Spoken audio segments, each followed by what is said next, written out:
How to be happy. Understand the law of duality. Remind yourself that in life there will always be ups and downs. And this is something that's going to keep happening as you go throughout your life. The way that it translates to everyday life is that you have happy days and you have sad days. And just like happy days aren't going to last forever, neither will sad days. So this is something that you just have to constantly remind yourself of. One of my mentors had a very good analogy to explain this concept. He said that life is a lot like playing with a yo-yo, either going upstairs or downstairs.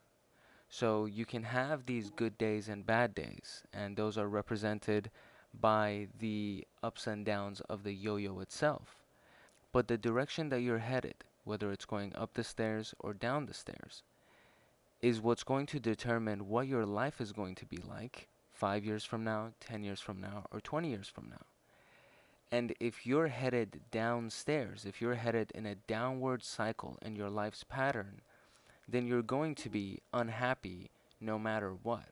So what you're faced with is a choice to either keep going downward or turn around and start heading upwards. Now, in order to do that, you have to resolve your internal conflicts. So there are certain truths that are going on inside of you. There are certain battles that are going on inside of you that obviously you're the only one that knows about it. And you have to come into terms with those battles. Meaning you have to first recognize them and admit that they actually exist and you are facing something like that in your life. And then take action in facing it head on, not trying to beat around the bush, not trying to find other ways to maybe cut around it and shortcut it. Actually face whatever your fear is, face whatever that truth is. If you need to tell somebody something, if you need to admit something to yourself, if you need to tell your mother, father, best friend, spouse, whatever it may be. Or is it really honestly something that you just have to admit to yourself? So whatever that internal conflict is, you have to come into terms with it. And then when you do this, whether or not you think that you will right now, but after you do this, you'll notice that you build a certain new level of respect for yourself, and you build a certain new level of love for yourself, and a certain weight is lifted off of your shoulders. And that in itself is just something that makes you very, very happy. And you want more of it. You notice in your own life that the more truthful you are to yourself and the more truthful you are to the people around you, it tends to just end up with a happier life. And it's a choice. Again, it's just something that you can choose to do. There's something else that you have to do if you want to learn to love yourself. You have to admit that you are a flawed person, that you are not perfect, and it's actually okay. And in order for you to understand that, is you have to understand that everybody else is also the same way. So the same way that you are worried about what other people might be thinking about you, they're worried about what you're thinking about them. They have their own guards up. They are very aware of their own flaws. They're very aware of their own imperfections.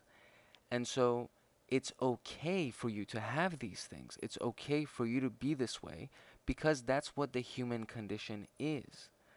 Now, what's very important is what is your intention in life and what you're trying to do on a daily basis when you interact with other human beings. Are you trying to be a good person or are you trying to be a bad person? Are you trying to be selfish? Are you trying to take more for yourself than you're trying to give to others? All of these things are going to determine how happy you are with yourself. There is the higher self and there is the ego self. The ego self is the voice that is constantly rammering on and chit-chattering in your brain. Just yak, yak, yak, yak, yak, yak, yak. And when I pause, the voice is saying, what voice is he talking about? Or, this guy's crazy. Or, so on and so forth. this ego self is mainly concerned with the self, with you. It's not concerned with the other people around you. And it will choose options and it will make you do things that are in accordance with your self-interest. The ego has its purpose. It's okay for you to have self-interest. It's okay for you to want good things for yourself, want happiness for yourself. But if you are willing to sacrifice other people's happiness for your own happiness, then your higher self will never allow you to actually be happy. So if the decisions that you are making on a daily basis to serve yourself are not in congruence with the human condition, with the other people that live in your society, if what you're doing is hurting people instead of helping them, then your higher self will not allow you to be happy. Now, whether or not you choose to believe the things that I'm telling you right now is completely your choice. However, this is the way that it is.